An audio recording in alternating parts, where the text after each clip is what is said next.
नमस्कार। आप सभी का स्वागत है। यह बीए पार्ट फर्स्ट के पेपर सेकंड की यूट्यूब क्लास है और पेपर सेकंड जिसका नाम है प्रमुख भारतीय राजनीतिक विचारक, इसके अंतर्गत हम लोग पंडित दीनदयाल उपाध्याय का अध्ययन कर रहे हैं। और आज इस व्याख्यान में, इस वीडियो के अंतर्गत जिस महत्वपूर्ण सिद्धांत की हम चर्चा करने जा रहे हैं या दीनदयाल उपाध्याय की जो महत्वपूर्ण धारणा या अवधारणा है उसकी चर्चा करने जा रहे हैं, उसका नाम है एकात्म मानववाद। और एकात्म मानववाद नाम से इनकी एक पुस्तक भी है जिसके बारे में हम लोगों ने जो प्रथम वीडियो था इस अध्याय का, उसके अंतर्गत दीनदयाल उपाध्याय की प्रमुख रचनाओं के अंतर्गत हमने इस बात को देखा था। तो जो एकात्म मानववाद है यह है इनका एक महत्वपूर्ण सिद्धांत है। अब एकात्म मानववाद क्या कहता है, इस सिद्धांत के क्या मायने हैं, हम आज इस व्याख्यान में यह जानने समझने का प्रयास करेंगे। एकात्म मानववाद की धारणा दीनदयाल उपाध्याय के चिंतन का प्रमुख और मौलिक पक्ष है। तो सबसे पहली बात तो क्या है कि जो ये धारणा है एकात्म मानववाद, यह दीनदयाल उपाध्याय का जो चिंतन है उसका प्रमुख और मौलिक पक्ष है। उनकी इस धारणा के आयाम मानव जीवन के सभी पक्षों को समाविष्ट करते हैं। सबसे पहले हम एकात्म मानववाद का क्या अर्थ है यह देखते हैं। एकात्म मानववाद मुख्यतः इस बात को रेखांकित करता है कि व्यक्ति के जीवन के विभिन्न पक्षों को खंडित दृष्टि से नहीं समझा जा सकता।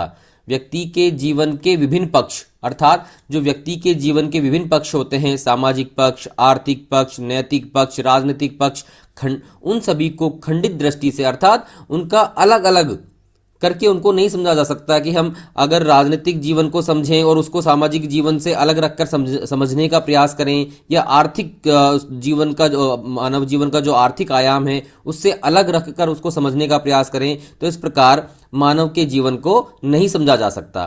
तो दीनदयाल उपाध्याय जी कहते हैं अपने एकात्म मानववाद सिद्धांत के अंतर्गत कि व्यक्ति के जीवन के जो विभिन्न पक्ष हैं उनको खंडित अलग अलग करके नहीं समझा जा सकता। पूर्णता अर्जित करने के लिए व्यक्ति को भौतिक, नैतिक व आध्यात्मिक सभी प्रकार की उपलब्धियों की आवश्यकता होती है। अगर व्यक्ति पूर्णता अर्जित करना चाहता है तो उसको भौतिक, नैतिक और आध्यात्मिक जो सभी प्रकार की उपलब्धियां हैं उनकी आवश्यकता होती है। एकात्म मानववाद की मान्यता है कि व्यक्ति के जीवन के ये विभिन्न पक्ष अर्थात भौतिक पक्ष, नैतिक पक्ष, आध्यात्मिक पक्ष परस्पर विरोधी नहीं है, अपितु एक दूसरे के पूरक हैं। अर्थात इनको एक दूसरे की आवश्यकता होती है। ये कोई एक दूसरे के विरोधी या अलग अलग पक्ष नहीं है, ये एक दूसरे पर आश्रित है, एक दूसरे के पूरक पक्ष हैं। तो एकात्म मानववाद की पहली मान्यता क्या है कि क्या बात कहता है वो कि व्यक्ति के जीवन को हम समग्र रूप में ही समझ सकते हैं, उसको खंडित दृष्टि से नहीं समझ सकते। हमें अगर व्यक्ति के जीवन को समझना है तो उसके सभी पक्षों को, भौतिक पक्ष, नैतिक पक्ष, आध्यात्मिक पक्ष सभी की समझने की आवश्यकता है। और ये जो सभी पक्ष हैं व्यक्ति के जीवन के विरोधी पक्ष नहीं है, ये सभी एक दूसरे के पूरक हैं। समझ में आई आपको बात। एकात्म मानववाद इस बात पर भी बल देता है कि व्यक्ति और समष्टि के मध्य एकात्मकता विद्यमान है। हम व्यक्ति और समष्टि यानी संपूर्ण सृष्टि की हम बात करें तो इन व्यक्ति के बीच और समस्त सृष्टि के बीच एक एकात्मकता विद्यमान है। इन दोनों में कोई एक एकता है इनके बीच है। जो इसका तात्पर्य क्या है कि व्यक्ति एक तार्किक क्रम में बृहत्तर इकाइयों से अनिवार्य रूप से जुड़ा हुआ है।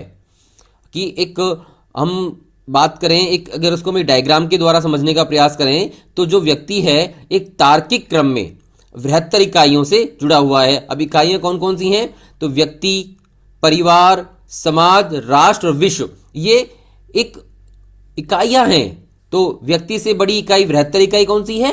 परिवार। परिवार से बड़ी या बृहत्तर कौन सी है? समाज। इसी प्रकार राष्ट्र तथा विश्व, ये इनसे व्यक्ति अनिवार्य रूप से जुड़ा हुआ है।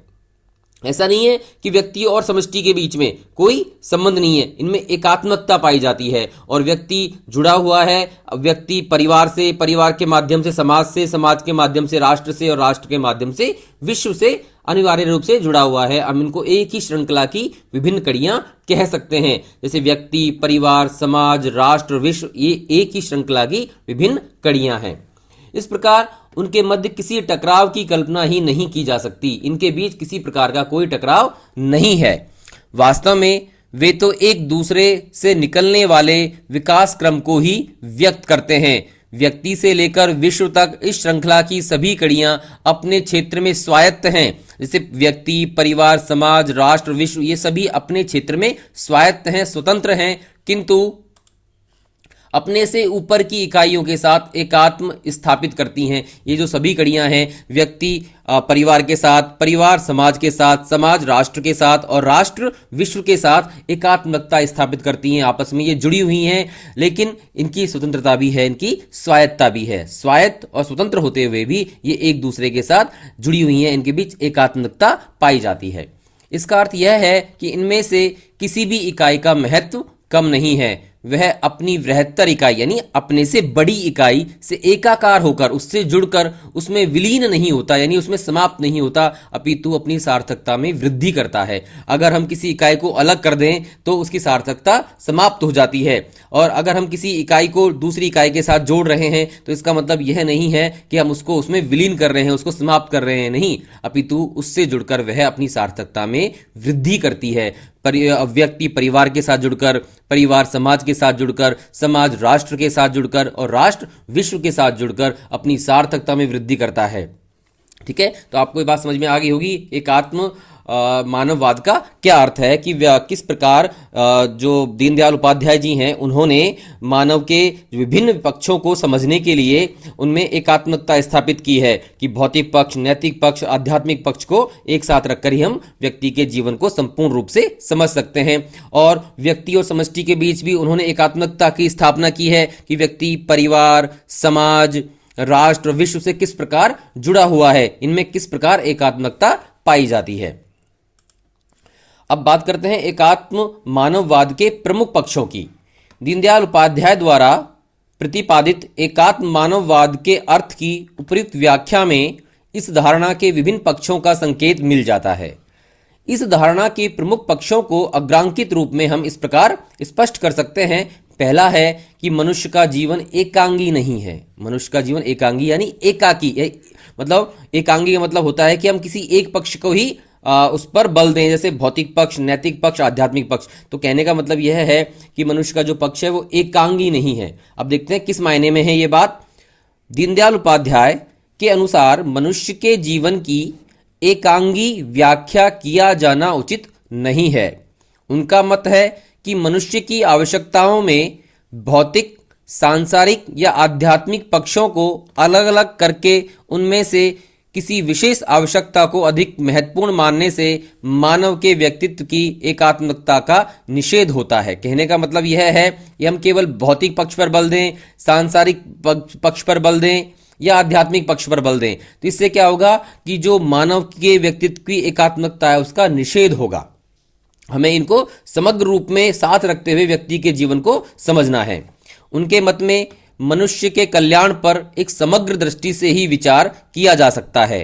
उन्होंने पश्चिमी चिंतन की इस बात के लिए आलोचना की कि उसने मनुष्य के जीवन की भौतिक आवश्यकताओं और सुखों को ही मनुष्य के कल्याण के रूप में परिभाषित कर दिया तथा सार्थक मानव जीवन के नैतिक और आध्यात्मिक प्रयोजनों की उपेक्षा की है।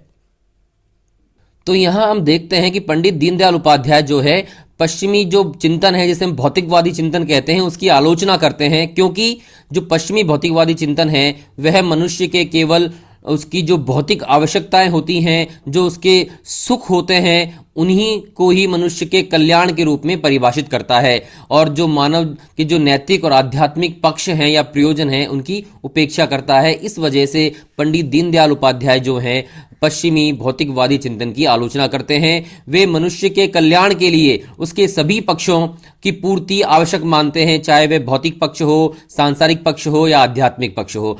पश्चिमी जो चिंतन है उसमें अन्य जो पक्ष हैं, नैतिक पक्ष या आध्यात्मिक पक्ष, उनकी पूर्णतः उपेक्षा की गई है। दीनदयाल ने मानव के कल्याण की समग्र व्याख्या के लिए भारतीय दृष्टिकोण को उचित माना है। अभी देखा हमने कि वो पश्चिमी चिंतन या पश्चिमी दृष्टिकोण की आलोचना करते हैं और भारतीय दृष्टिकोण को उचित मानते हैं अगर हम मानव के कल्याण की समग्र व्याख्या की दृष्टि से देखें तो। उन्होंने ध्यान दिलाया कि भारतीय दृष्टिकोण में मनुष्य के भौतिक, नैतिक और पारलौकिक हितों को अलग अलग खंडों में नहीं बांटा गया है, अपितु मानव जीवन की सार्थकता को चार परस्पर निर्भर पुरुषार्थों के समूह के रूप में व्यक्त किया गया है। अब बात आई है यहां पर चार पुरुषार्थों की, जैसा कि आप लोगों ने सुना ही है, धर्म, अर्थ, काम व मोक्ष को हमारे भारतीय संस्कृति में, भारतीय साहित्य में चार पुरुषार्थों के नाम से जाना जाता है। तो दीनदयाल ने मानव के कल्याण की समग्र व्याख्या के लिए भारतीय दृष्टिकोण को उचित माना है, और भारतीय दृष्टिकोण में किस बात पर बल दिया है? धर्म, अर्थ, काम और मोक्ष पर, क्योंकि ये चार जो पुरुषार्थ हैं ये व्यक्ति के भौतिक, नैतिक, पारलौकिक सभी प्रकार के हितों से संबंधित हैं। धर्म, अर्थ, काम एवं मोक्ष के रूप में परिभाषित इन चार पुरुषार्थों को एकात्मकता को व्यक्त करने के लिए भारतीय आचार्यों ने इन्हें पुरुषार्थ चतुष्टय की संज्ञा दी है। इन चार को क्या कहा जाता है? पुरुषार्थ चतुष्टय। इन पुरुषार्थों के रूप में मानव के कल्याण के सभी पक्षों को एक दूसरे का पूरक और एक दूसरे से जुड़ा हुआ माना गया है। तो इन पुरुषार्थों के रूप में जो चार पुरुषार्थ हैं, तो मानव के कल्याण के जो सभी पक्ष हैं, भौतिक पक्ष, नैतिक पक्ष, आध्यात्मिक पक्ष, पारलौकिक पक्ष, इन सभी को एक दूसरे से जुड़ा हुआ माना गया है, एक दूसरे का पूरक माना गया है। दीनदयाल के मत में इन चार पुरुषार्थों के माध्यम से भारतीय आचार्यों ने मानव के शरीर, मन, बुद्धि व आत्मा की आवश्यकताओं की पूर्ति के औचित्य को प्रतिपादित किया है। तो इन जो चार पुरुषार्थ हैं, इन चार पुरुषार्थों के माध्यम से मानव का शरीर, मन, बुद्धि, आत्मा की आवश्यकताओं की पूर्ति होती है, ऐसा भारतीय जो आचार्य है उन्होंने माना है, और इसी बात को पंडित दीनदयाल उपाध्याय ने ग्रहण किया है। दीनदयाल उपाध्याय के मत में इन पुरुषार्थों के माध्यम से भारतीय आचार्यों ने मनुष्य की भौतिक, नैतिक और पारलौकिक, मतलब मृत्यु के बाद जो हम परलोक की बात करते हैं, पारलौकिक आवश्यकताओं के महत्व को स्वीकार किया है। साथ ही यह भी व्यक्त किया कि मनुष्य के लौकिक और पारलौकिक प्रयोजनों में कोई टकराव नहीं है। जो मनुष्य का लौकिक और पारलौकिक प्रयोजन होता है उनमें आपस में कोई टकराव नहीं है। लौकिक प्रयोजन से धर्म, अर्थ, काम को लौकिक प्रयोजन माना जाता है और मोक्ष को पारलौकिक प्रयोजन माना जाता है, तो इनमें कोई आपस में टकराव या विरोध नहीं है। जहां मोक्ष अंतिम पुरुषार्थ के रूप में मनुष्य के चरम कल्याण को व्यक्त करता है, मोक्ष को व्यक्ति का चरम कल्याण माना गया है, वहीं यह भी स्पष्ट किया गया है कि केवल मोक्ष के लिए किया गया प्रयास सार्थक नहीं हो सकता। हम केवल मोक्ष के लिए ही प्रयास करें, उसे हम सार्थक प्रयास नहीं मान सकते। इस प्रकार पारलौकिक पुरुषार्थ, मोक्ष की प्राप्ति भी दूसरे पुरुषार्थों की अवहेलना करके नहीं हो सकती। कहने का तात्पर्य यह है कि हम जो अन्य पुरुषार्थ हैं मोक्ष के अलावा, धर्म, अर्थ और काम, इनकी अवहेलना करें और केवल मोक्ष के लिए प्रयास करें, तो इसमें जो ये हमारा पुरुषार्थ है, मोक्ष जो है, ये सार्थक नहीं हो सकता। हमें अन्य पुरुषार्थों की अवहेलना नहीं कर सकते। दीनदयाल ने भारतीय दृष्टिकोण के इस पक्ष को रेखांकित किया कि मनुष्य सांसारिक जीवन में अर्थ तथा काम और धर्म के अनुसार नियंत्रित और मर्यादित करके ही मोक्ष की प्राप्ति का अधिकारी हो सकता है। तो मनुष्य सांसारिक जीवन में अर्थ, काम और धर्म के अनुसार नियंत्रित और मर्यादित जीवन जीकर ही मोक्ष की प्राप्ति का अधिकारी हो सकता है। तो यहां पर अर्थ का क्या मायने हम देखते हैं। अर्थ का क्या तात्पर्य है? चार पुरुषार्थों में धन और संपत्ति अर्जित करने के लिए जो प्रयास किए जाते हैं उन्हें हम अर्थ कहते हैं। अर्थ यानी अर्थशास्त्र से संबंधित जो है, अर्थ यानी पैसा, धन, संपत्ति। और काम का क्या अर्थ है? सुविधाओं और साधनों का उपयोग व उपभोग करने की जो इच्छा होती है उसे हम काम कहते हैं। इसमें जो इंद्रियों की जो आवश्यकताएं हैं उनकी पूर्ति भी शामिल है। सुविधाओं और साधनों का उपयोग व उपभोग करने की इच्छा काम कहलाती है। और धर्म क्या है? औचित्य, नैतिकता व न्याय के सार्वभौम नियम है। तो आपको अर्थ, काम और धर्म जो तीन पुरुषार्थ हैं, इनका अर्थ समझ में आ गया होगा। मोक्ष आप जैसे समझते हैं मृत्यु के बाद की स्थिति है जो मोक्ष के नाम से जानी जाती है। अर्थ, काम का हम अगर धर्म के अनुसार इनका नियंत्रण करते हैं, नियंत्रित उपयोग करते हैं धर्म के अनुसार, तो हमें मोक्ष की प्राप्ति होती है। दीनदयाल ने स्पष्ट किया कि इस प्रकार धर्म सभी पुरुषार्थों में आधारभूत है, किंतु वह अर्थ और काम को केवल दिशा प्रदान करता है, उनको नकारता नहीं है। इस प्रकार धर्म, अर्थ और काम तीनों एक दूसरे के पूरक और पोषक हैं।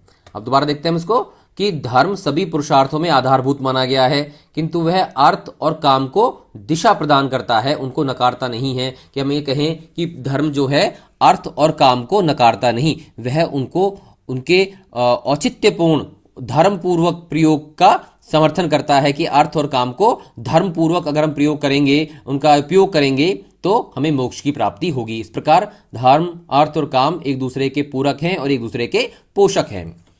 चार पुरुषार्थों की संकल्पना के माध्यम से दीनदयाल उपाध्याय ने इस तथ्य को स्पष्ट किया कि मनुष्य के जीवन में भौतिक समृद्धि के लिए किए जाने वाले प्रयासों और साधनों तथा सुविधाओं का उपयोग करने और उनसे लाभान्वित होने की मनुष्य की इच्छा महत्वपूर्ण है। दोबारा देखते हैं हम कि मनुष्य के जीवन में भौतिक समृद्धि के लिए किए जाने वाले प्रयासों और साधनों तथा सुविधाओं का उपभोग करने और उनसे लाभान्वित होने की मनुष्य की इच्छा महत्वपूर्ण है, किंतु इन इच्छाओं की पूर्ति धर्म के नैतिक निर्देशन के अधीन ही की जानी चाहिए। मतलब अर्थ और काम का प्रयोग धर्म के दिशा निर्देश के अंतर्गत ही किया जाना चाहिए। इस व्याख्या के माध्यम से दीनदयाल उपाध्याय ने यह प्रतिपादित किया कि मनुष्य के जीवन में केवल भौतिक उपलब्धियों या केवल आध्यात्मिक लक्ष्य के प्रति समर्पण को संतुलित दृष्टिकोण नहीं माना जा सकता। कि क्या कहते हैं वे कि मनुष्य के जीवन में केवल हम भौतिक उपलब्धियों या केवल आध्यात्मिक पक्ष, या तो हम केवल भौतिक पक्ष पर बल दें जैसा कि पश्चिमी चिंतन में दिया गया है, या हम केवल आध्यात्मिक पक्ष पर बल दें, तो वो संतुलित दृष्टिकोण नहीं माना जा सकता। दीनदयाल ने कहा है कि भारतीय चिंतन में धर्म और मोक्ष के मध्य अर्थ और काम को रखकर एक ऐसी स्थिति की कल्पना की गई जिसमें व्यक्ति का व्यक्तित्व विभाजित नहीं हो। उनका मत है कि इस चतुर्विध पुरुषार्थ ने प्रत्येक व्यक्ति को अपनी शारीरिक, मानसिक, आध्यात्मिक और बौद्धिक क्षमताओं के अनुसार अपने जीवन का आदर्श चुनने का अवसर दे दिया और साथ ही व्यक्तित्व को अखंड बनाए रखा। तो ये हमने ये जाना कि मनुष्य का जीवन जो है एकांगी नहीं है, किस प्रकार उसके जो आध्यात्मिक और भौतिक पक्ष हैं वो दोनों आपस में जुड़े हुए हैं, और इन दोनों पक्षों को समझाने के लिए उन्होंने अपना जो पुरुषार्थ है, चार पुरुषार्थ जिसे पुरुषार्थ चतुष्टय कहते हैं, के माध्यम से इस बात को समझाने का प्रयास किया है कि ये किस प्रकार एक दूसरे से जुड़े हुए हैं, और इन प्रकार और इन दोनों मतलब इन पुरुषार्थों के माध्यम से कि किस प्रकार पुरुषार्थों के माध्यम से व्यक्ति के भौतिक और आध्यात्मिक कल्याण को सुनिश्चित किया जाता है। अब देखते हैं व्यक्ति, प्रकृति व समुदाय में एक रसता। व्यक्ति, प्रकृति व समुदाय में एक रसता, इसका दूसरा पक्ष है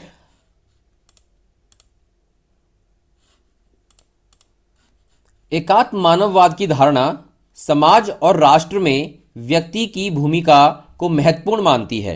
एकात्म मानववाद की धारणा समाज और राष्ट्र में व्यक्ति की भूमिका को महत्वपूर्ण मानती है, किंतु इस बात पर भी बल देती है कि व्यक्ति और समुदाय के मध्य कोई टकराव नहीं है।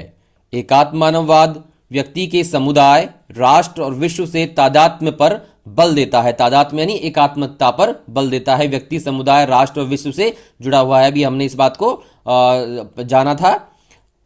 इसकी मान्यता है कि व्यक्ति और समष्टि में कोई टकराव नहीं है, अपितु ये अपने अपने स्तर पर स्वतंत्र महत्व रखते हुए भी एक दूसरे के पूरक हैं और इनमें अनिवार्य एकात्मकता का भाव पाया जाता है। इस बात को हमने पहले ही समझ लिया है।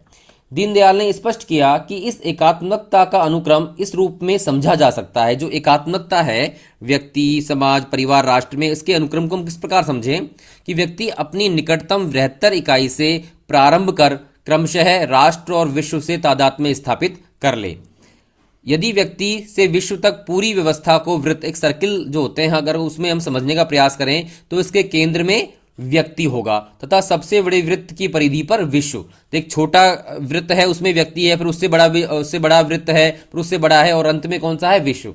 केंद्र में स्थित व्यक्ति यह वृत्त स्वतंत्र और स्वायत्त तो हैं, किंतु एक दूसरे से अलग नहीं है। जो अलग अलग सर्किल्स की बात कर रहे हैं, जिसके अंदर मध्य में कौन है? व्यक्ति। छोटा सर्किल व्यक्ति का है, और अंतिम उससे बड़ा परिवार का, उससे बड़ा समाज का, उससे बड़ा राष्ट्र का, सबसे बड़ा विश्व का। ये सभी सर्किल्स, ये सभी वृत्त जो हैं एक दूसरे से जुड़े हुए हैं, फिर भी ये स्वतंत्र और स्वायत्त हैं। इनकी स्वतंत्रता है, इनकी स्वायत्तता है। दीनदयाल ने स्पष्ट किया कि एकात्मकता की इस परिधि में मनुष्य अपने से वृहत मानवीय इकाइयों अर्थात परिवार, समुदाय, राष्ट्र या विश्व से ही एकात्मकता स्थापित नहीं करेगा, अपितु प्रकृति से भी तादात्म्य अनुभव करेगा। अभी कैसे हम देखते हैं। इस प्रकार प्रकृति से एकात्मकता अनुभव करके मनुष्य अपनी भौतिक आवश्यकताओं को पूरा करने के लिए उसे क्षति नहीं पहुंचाएगा। जब व्यक्ति प्रकृति के साथ अपनी एकात्मकता का अनुभव करेगा तो वह अपनी भौतिक आवश्यकताओं की पूर्ति के लिए प्रकृति को कोई नुकसान या क्षति नहीं पहुंचाएगा, अपितु प्राकृतिक साधनों का इस प्रकार से और इतनी मात्रा में उपयोग करेगा कि प्रकृति उस कमी को स्वयं पूरा कर सके। इसे हम एक उदाहरण के द्वारा समझने का प्रयास करते हैं। यदि हम वृक्ष से फल लें तो वृक्ष को कोई क्षति नहीं होती, क्योंकि निश्चित समय पर वृक्ष में पुनः फल आ जाते हैं। किंतु यदि हम प्रकृति से अपने तादात्म्य को, अपनी एकात्मकता को भूलकर अमर्यादित व्यवहार करें और उस वृक्ष को ही काट दें तो प्रकृति इस क्षति की पूर्ति नहीं कर सकती, स्वयं नहीं कर सकती। मनुष्य के ऐसे व्यवहार से प्रकृति के साथ उसका तादात्म्य या एकात्मकता भंग हो जाती है, जो एकात्म मानववाद या एकात्म दृष्टिकोण के प्रतिकूल है। तो किस प्रकार हम देखते हैं कि दीनदयाल उपाध्याय ने व्यक्ति, प्रकृति और समुदाय में एक रास्ता एकात्मकता को सिद्ध किया है उन्होंने अपने एकात्म मानववाद सिद्धांत के अंतर्गत। हम आगे बढ़ते हैं। तीसरा जो पक्ष है क्या है? मनुष्य मात्र की अनिवार्य एकता। मनुष्य मात्र की अनिवार्य एकता। एकात्म मानववाद मूलतः इस आध्यात्मिक सत्य को स्वीकार करता है कि मानव मात्र एक ही ब्रह्म की चेतना से अनुप्राणित हैं। एक मात्र जो सर्वशक्तिमान जो है उसको क्या नाम दिया है इन्होंने? ब्रह्म। तो सारे जो मानव हैं ये उसी की रचनाएं हैं और सभी के अंतर्गत उस ब्रह्म की, एकमात्र ब्रह्म की चेतना जो है सभी के अंतर्गत पाई जाती है। उसी की चेतना से सारा मानव मात्र अनुप्राणित है। इस प्रकार मानव मात्र के हितों में अनिवार्य एकता होती है, क्योंकि सभी एक ही ब्रह्म की सृष्टि हैं तो सभी मानव एक हैं, उनमें अनिवार्य एकता पाई जाती है। ऐसा दीनदयाल उपाध्याय ने अपने एकात्म मानववाद सिद्धांत के अंतर्गत सिद्ध किया है। इस विचार के माध्यम से एकात्म मानववाद विश्व के सभी मनुष्यों के मध्य अनिवार्य सौहार्द को व्यक्त करता है तथा वसुधैव कुटुंबकम के आदर्श को प्रतिष्ठित करता है। तो कितनी महत्वपूर्ण बात है कि दीनदयाल उपाध्याय ने अपने इस सिद्धांत के माध्यम से सभी मनुष्यों के बीच एक अनिवार्य एकता को प्रूव किया है, सिद्ध किया है, क्योंकि उनका मानना है कि एक मानव जो है, संपूर्ण मानव जाति या मानव सृष्टि जो है एक ही ब्रह्म के द्वारा उत्पन्न हुई है। तो ये सभी जो हैं उसी ब्रह्म के अंश हैं, उसी की चेतना से अनुप्राणित हैं, उनमें एकता पाई जाती है उनके हितों में। इस प्रकार सभी मनुष्य के मध्य अनिवार्य सौहार्द को व्यक्त करता है यह सिद्धांत और वसुधैव कुटुंबकम के आदर्श को प्रतिष्ठित करता है। तो एक महत्वपूर्ण सिद्धांत है और हमने इसको समझने का प्रयास किया है। आशा है आपको जो दीनदयाल उपाध्याय का यह सिद्धांत एकात्म मानववाद के अर्थ को समझने में आपको सहायता मिली होगी इस व्याख्यान के माध्यम से, और उसके विभिन्न पक्षों को भी आपने इस व्याख्यान में जाना। किसी नए टॉपिक के साथ फिर आपसे मुलाकात होगी। तब तक के लिए धन्यवाद। और एक खास बात, इस व्याख्यान की PDF फाइल को आप वीडियो के डिस्क्रिप्शन में हमारे द्वारा एक लिंक दिया गया है, वहां से डाउनलोड करके इसका आप अध्ययन कर सकते हैं।